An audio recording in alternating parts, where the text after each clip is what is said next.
Hey everybody, this is herculespetix, founder, curator, docent, and gift shop employee of the herculespetix Academy of Comic Book Studies. Today, we're going to wrap up our look at 2020 Visions, looking at number 10 through 12, the last story arc in this 12-issue miniseries containing 4 different little story arcs set within a post-apocalyptic America. This one's called Repro Man, and it has art by Steve Pugh, of course, written by Jamie Delano once again, who wrote all of these story arcs. I gotta say, this one is my least favorite, just because the premise is maybe kind of silly or far-fetched, but beyond that, though, the writing is still great, the characters are great, the future scenario isn't nearly as intriguing as the first 3 story arcs, but the human aspect is still great, and just great characters, and Jamie Delano is still a great writer. But I just, we'll see. I'll show you this scenario. I'm just going to read his description. He can do it better than I could.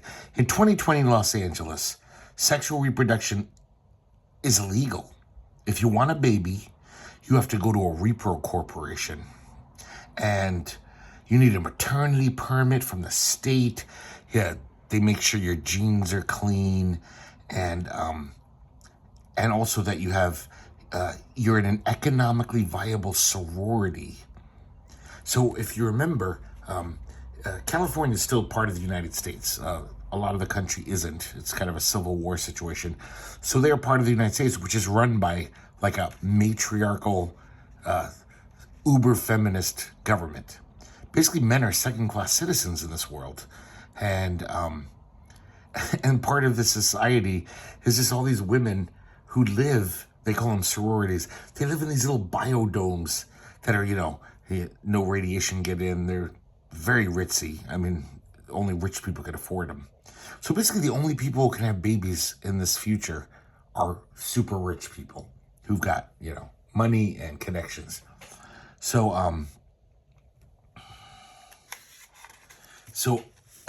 Adam is a Hollywood hyper drama star. It's basically a movie star in the future. He's prime beefcake. And even more unusual about him, though, even that he's this like Adonis, this like genetically perfect specimen, he's not sterile. In this future, as we've talked about, not many people are having babies because there's estrogen poisoning in the air. Basically, the government is trying to get rid of men. So the few men who aren't sterile, very valuable, as you can imagine. So he works for one of these repro corporations. Because he has such good DNA, he's worth billions of dollars to Nutura Corporation. They own his repro rights. And everyone else, they just can't have children. So there's the setup, guys. So we start off with Adam. He's in a limousine. He's watching videos, and we see those crusaders from the last story arc from Wisconsin. And they're burning some, sodomites and murderers, sinners, basically. And if you remember, the last story arc ended with Adam's brother, Ethan.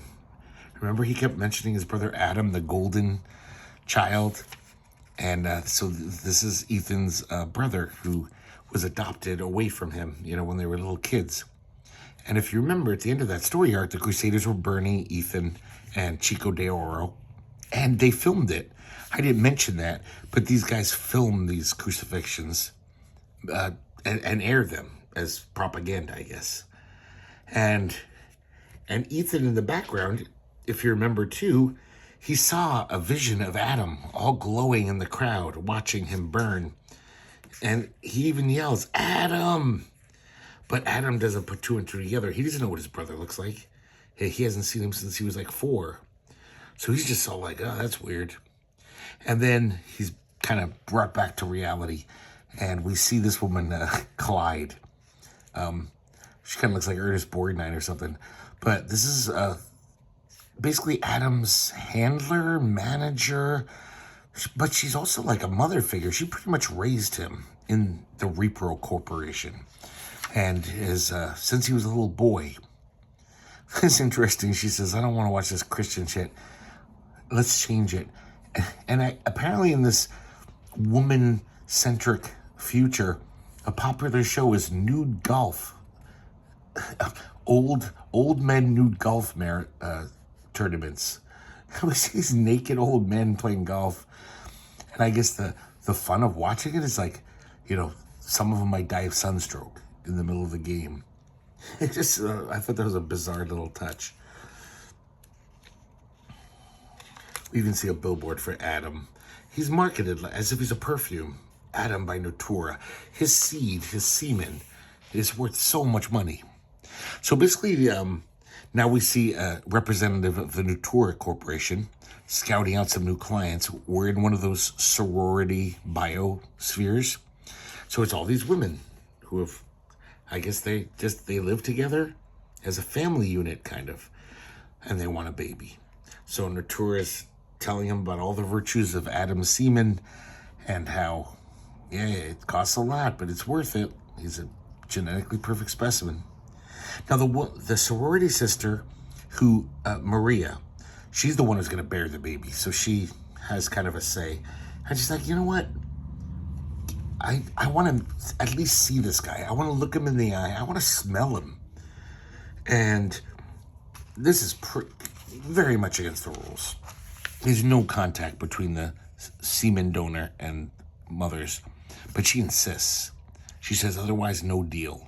Now, this is a lot of money on the line, so she bends the rules. This is Natura corporate executive.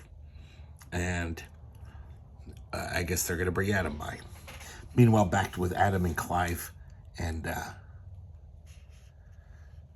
we realize from their discussion, Adam's dreadfully afraid of women. Just being touched freaks him out. He's been brainwashed. He's been brought up by this new kind of feminist religion, where it's almost like Andrea Dworkin wrote the Bible. It's just like, it's just wrong for men to even think about having sex with a woman, touching them or anything.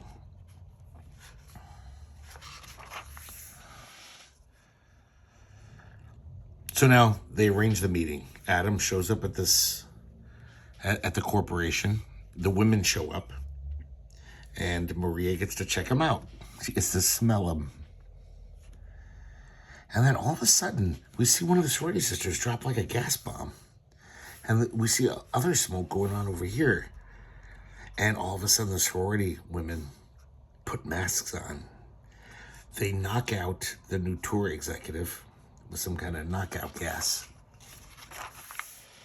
And they grab Adam.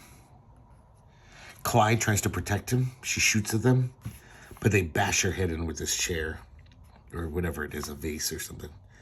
And then they haul ass out of there.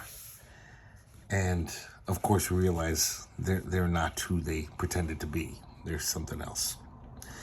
They hijack a car. And they head out into the hinterlands of L.A. Basically, the majority of L.A. is just this dystopian wasteland where the 99% people like me live. Losers with no money, scrounging around. So we find out who these women really are. They take their wigs off. They were all in disguise. Most of them were in disguise. They're part of MAMBO, the Militant Action for Maternity Rights and Breeding and Obstetric Care. God, I can't even say that word. Obstetric care. So basically these women who aren't that privileged elite, it's like, fuck you. What do you mean we can't have babies? These eugenics laws you have. This is bullshit. That's what this group is fighting for, this revolutionary group. So they've taken at him so they can just basically use him as a stud and let, like, I don't know, hundreds of women get pregnant who never could before. So I love this here how, I mean, everyone's drawn pretty straight, but look at this panel here. Pugh is definitely like warping their features. This is how Adam sees them.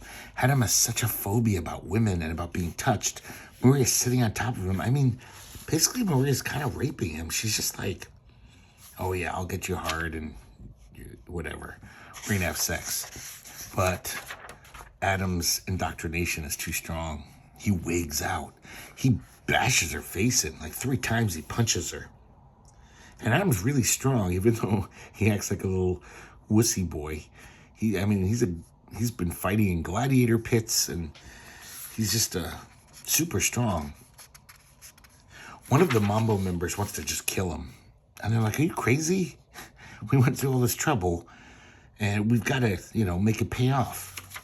We can't kill the golden goose, So they all went up to the roof. They know that the cops are probably on their way. And they leave Zonia, this woman, to guard him. We find out that Zonia is pretty much an orphan. I mean, she never knew her dad. She's named after the Amazon rainforest, Amazonia, because her father went down there to, fight for the trees and died. So she was born without a father and just basically grew up poor, And Adam mentions how in 2014, an earthquake killed his mom and pop. Now, we kind of know from reading the last story arc, it's not his real mom and pop. This is the Christian missionaries who adopted him.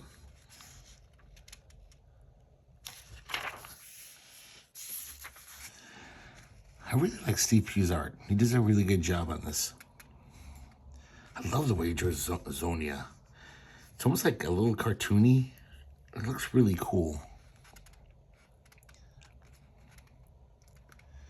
So he explains more about his, weird indoctrination. She's like, yeah, what the hell did you do to Maria? And he's just like, I'm sorry, I don't know. So we realize from this conversation, Adam's a pretty nice guy, even though he bashed that woman's face in. But then again, she was trying to have sex with him against his will.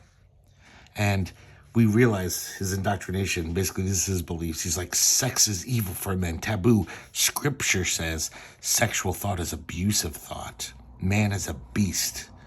Wherever beauty is, he fouls it. So this is how he's brought up.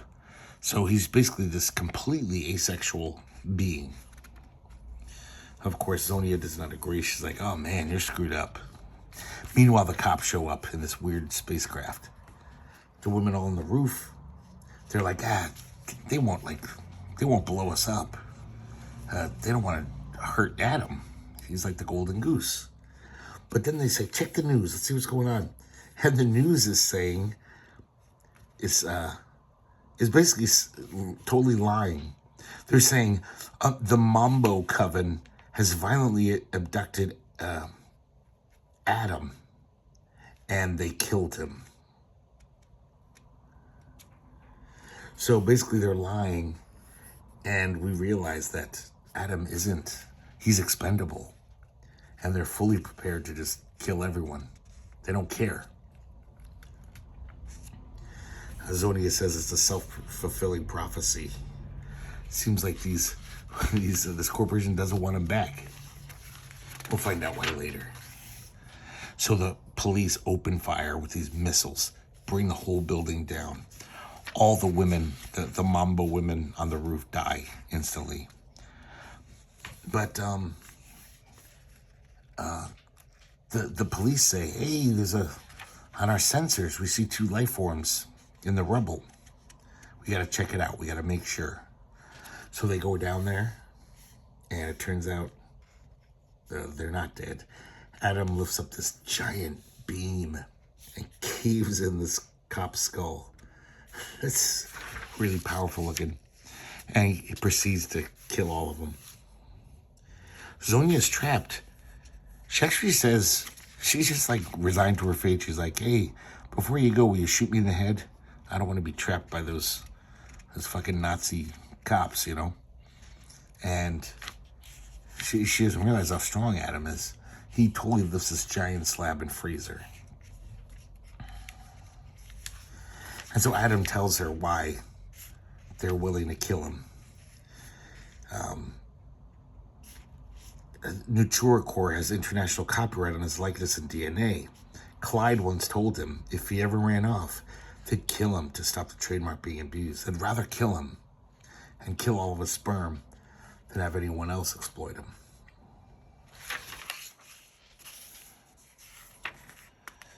And these two head out. They're going to make a run for it.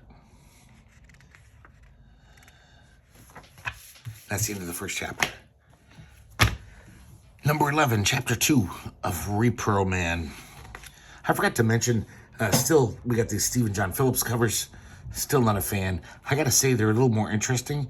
And I think the reason why is in the credits, this guy, Phillips, thanks Jose Villarrubia, who's a great colorist. And if you're going to have a photo cover type art, he's pretty skillful at doing manipulation on it. Make it more interesting than your average, just boring photo. So I see a lot of Jose Villarrubia in this art, in these photo covers. I've seen a little of his art in like Alan Moore books and stuff. So let's get started. So we start where we ended off. They're on the run, our two protagonists, and they're running out into the shitty real LA, and Adam's never, his whole life he's been in this sequestered, in this, very posh, rich environment. So he's terrified, especially because he knows that Nutor is out there trying to kill him.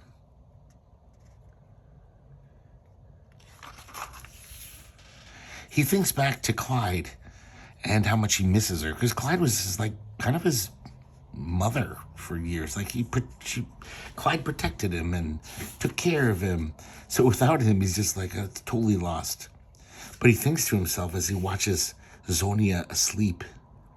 He says, but in all the years Clyde mothered him, Adam never watched her sleeping or wondered what her body looked like naked.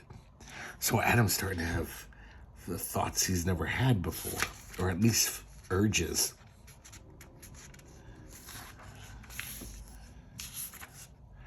So Zonia has this friend. Her name's Estrella, and she's like a kind of shady figure, but Zonia's friends with her, and she helps him out. Estrella lets him shower at her place, feeds him, and she even gives him a car.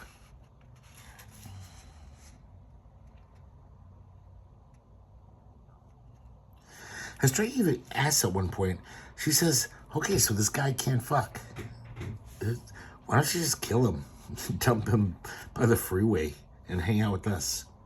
And she says, I don't know, girl. It's like I owe it to the others to get something out of him.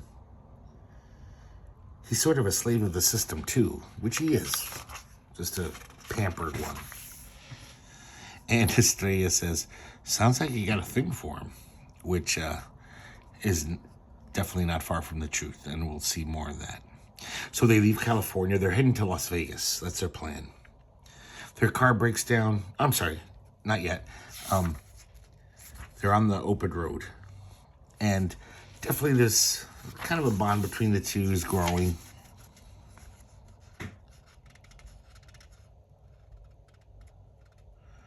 Once again, little reference to the previous story arc. Adam says, oh yeah, I got a brother, but we got split up back in Illinois.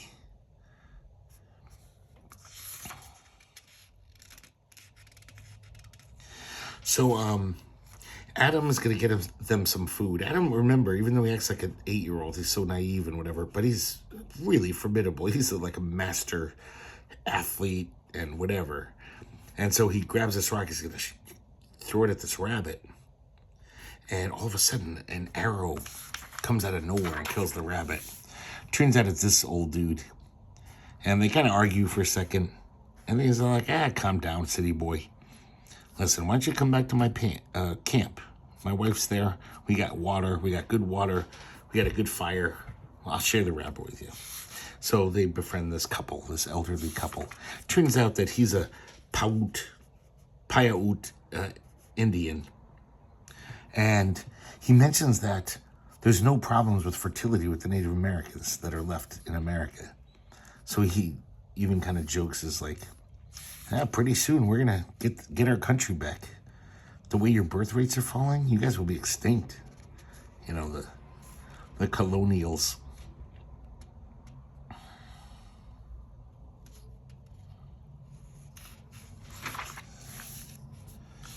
So Adam is off in a little pond taking a bath, and Zonia joins him. Man, Steve Pugh really can draw a hot woman. Zonia looks pretty amazing. And she kind of makes a pass at him. She grabs his hand, puts it on her breast, and he almost seems like he might be into it, but then he runs away. At least he didn't beat her face, punch her face in. Because he's been thinking. He's kind of curious now.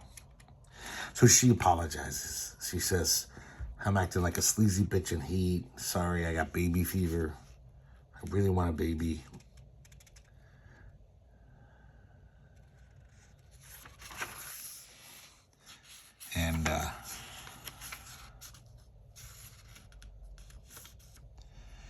And they talk more about just, how different he is.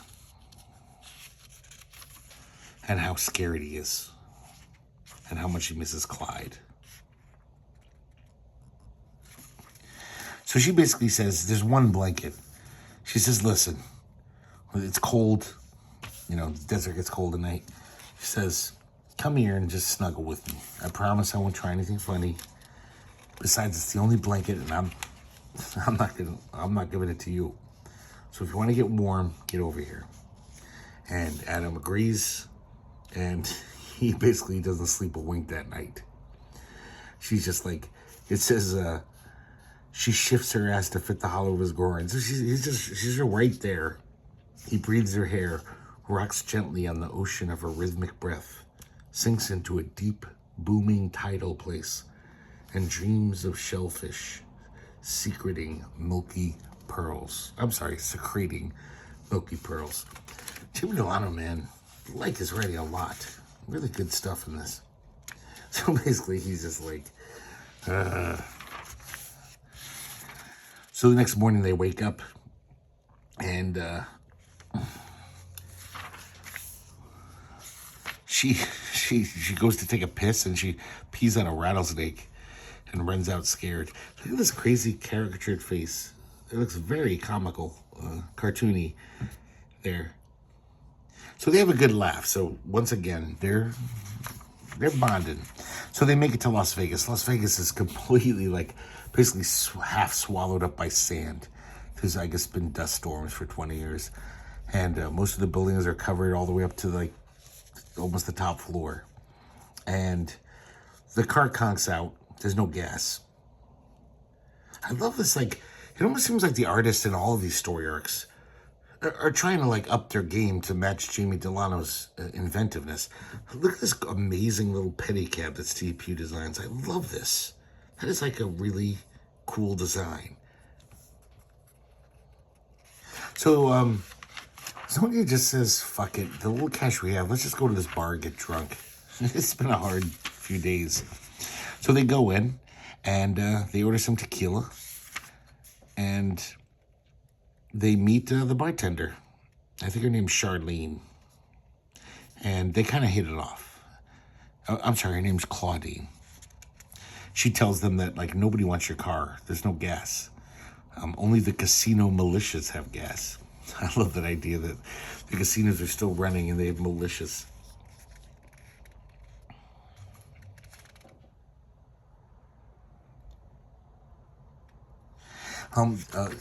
Zonia is also fascinated to find out that all those LA women, those elite women who, are like, oh yes, men are filth, whatever. Sex is gross. You can only have birth through semen. They come to Las Vegas all the time and, get laid, gamble, watch snuff fights, gladiator combat, which is so typical. Of course they do. So it turns out that Claudine is part of Mambo. She's even got a Mambo tattoo on her teat. and she offers them a place to stay. So at Charlene's, God, I keep calling her Claudine. At Claudine's trailer park, they're all hanging out. They, Adam pushes the car without gas all the way there. He's just like a dumb mule.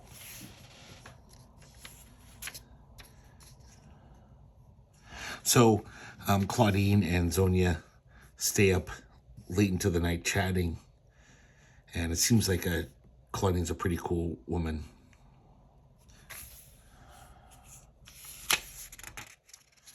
And, of course, Zonia tells him about how Adam's a dud. And he can't do anything. And I like how Claudine says, let's do a dance for him. We'll turn him on. And she's like, nah, he'd probably go berserk. So they agree to, like, sleep together. I guess in this world, it's just like, hey, we're two women.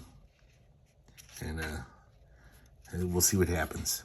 And when they get into bed, to Zonia's amazement, Claudine takes off all these, like, almost like a truss on her stomach, all these bandages.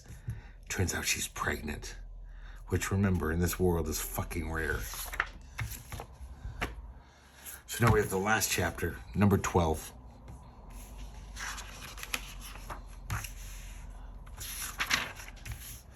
And we pretty much start where we left off. Zonia admits she's very jealous.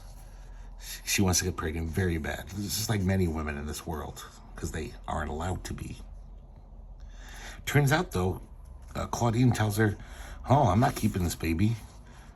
This baby's worth it's like winning the lottery. I'm going to sell it as soon as it's born, and I can get the fuck out of Las Vegas and move to Hawaii. In this dystopian world, even in this dystopian world, Hawaii is still a paradise, it sounds like.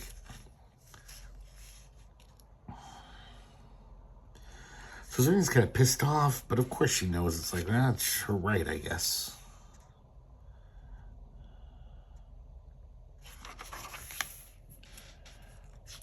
So she goes out to talk to Adam. He's woken up at this point. And she's pretty pissed off. She kind of takes it out on Adam. Just the whole situation. The fact that she's so close. She went to all the trouble to kidnap this stud. And he can't do anything.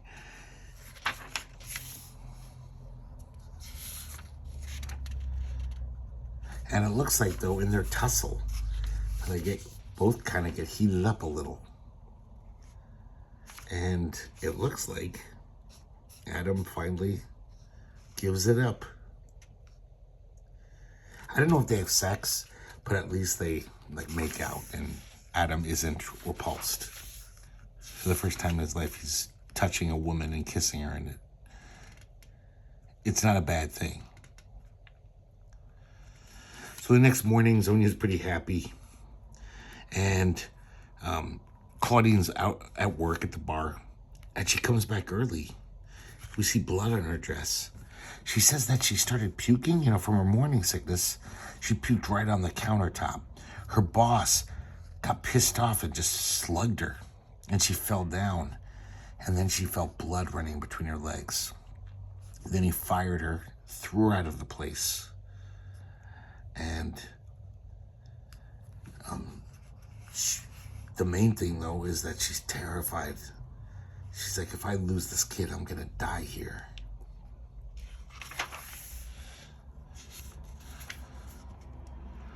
So by nightfall, the bleeding stopped. But they have no idea what's going on with the baby,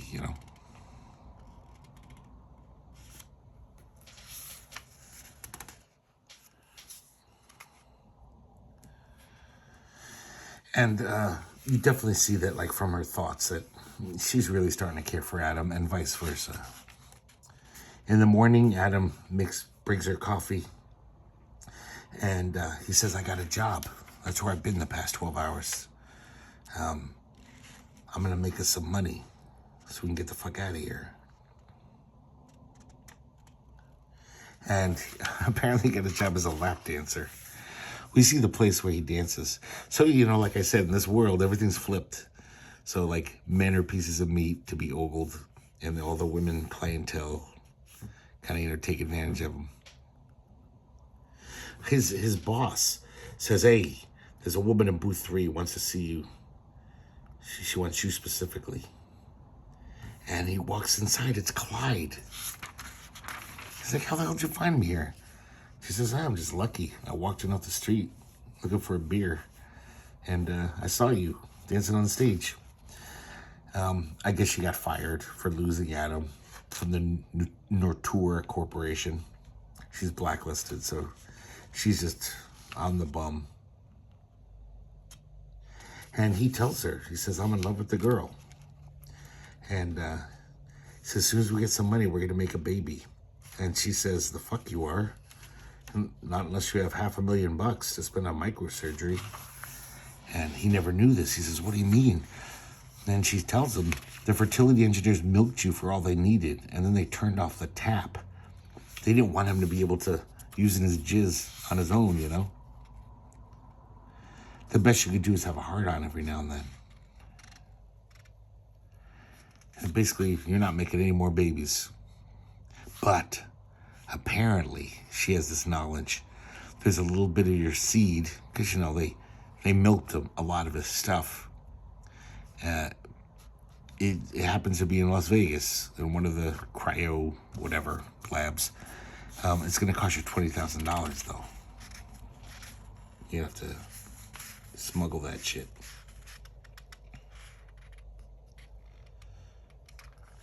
And Clyde gives him an idea. Because, you know, he was a pit fighter. He was a gladiator, basically. And Las Vegas has that. So, Adam comes up to Zonia. She's getting loaded. She's drinking a bottle of tequila. She's pretty pissed off. Basically, pissed off at Claudine for selling her baby. She's jealous. And also the fact that Claudine got out of bed, even though she's bleeding and could lose the baby, to find a dealer so she can sell the thing as soon as it's born. So she just needs that money as quick as she can.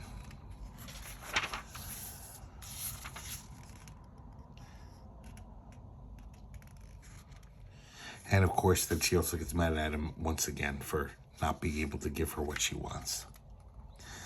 So the next morning she wakes up, Adam's gone. Claudine says, oh, I've seen him. He was here all fucking night, jawing my ear off. He's talking about you. And talking about how all you want a baby so bad. Oh, here's more of a reference to the last story arc. Zonia says, wait, his parents were killed in the earthquake, right? He says, no, that was his adopted parents. His real mother tried to have him and his twin brother aborted back east. Some wacko Christians cut them out and brought them up.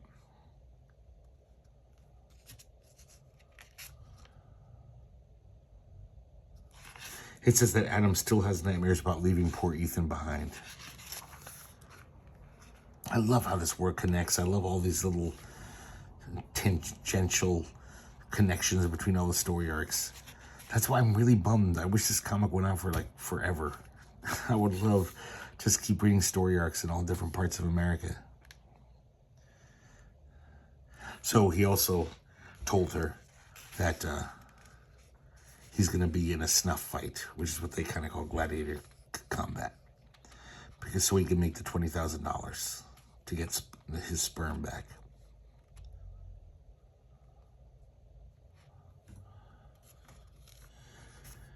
Yeah, basically she says there's some black market juice of his sitting in some Vegas dealer's freezer. So now we see the betting parlor, the gambling parlor, and we see on short circuit TV, closed circuit TV, that Adam's fighting all these guys in a ring. Zonia is there watching, just completely worried about him. She hated him for the dumb devotion that has driven him to this, but she loves him for it too. So these guys are really just, they're pretty much in love at this point. By the time she gets back to the trailer, Claudine's place, she's feeling really sick, probably from drinking more tequila. And when she looks up, and there's these two goons there with guns, and this old woman in a truck. And it turns out she's their ma. And she's like, who the hell are you? And she's like, we heard there was a kid for sale. So these are the dealers. They're there to pick up the kid.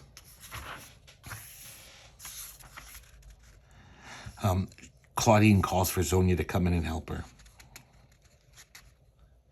And the mom comes in. Well, they all come in. And it looks like she's not doing good. She's bleeding. And the mother basically says, Ma says, we're just going to have to kill her and cut the baby out. Of course, Zonia's like kicking at her. It's like, get the fuck away from her. She's got the chloroform all ready. But then the mother actually hands it to Zonia, like, hey, you do it. She's got no chance. It's the only chance for the baby. And Claudine actually says, do it, Zonia. I want to stop this agony. But just promise me you won't let them take the baby. You'll take care of it as your own. So everyone, they go outside, give them a little distance. And Adam shows up. He's all beaten and bloodied, but he won. And then all of a sudden, Zonia runs out of the trailer with the baby. The mother's like, grab her. And they start to harass Zonia. And Zonia's like, help me, Adam. And Adam grabs Ma by the neck. And so it's a little standoff here. And finally, Adam just says, listen, I got $20,000. Take the money, and your ma will still be alive. You can all, and just go. One of the sons is like, the kid's worth 30 at least. And he's like, well, all I got is 20. Your mom's starting to turn blue. So they make a deal. And it's weird as the mom leaves. We see that like she's not all bad. I mean, she's pretty bad, but she just says, oh, that baby's kind of cute, except for the screwy eye. So I guess it was a recessive gene. Skipped Adam, but now his son has his brother Ethan's gooch eye. So Adam's just like, well, I got this money so we could have our own child. Are you disappointed? She's like, no, we have a baby. I don't care.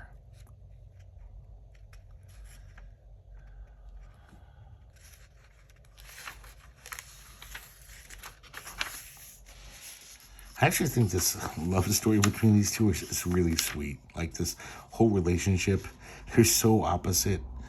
And I was actually kind of charmed by this whole romance going on here. He even mentions, he says, it reminds me of my brother with his droopy eye and all.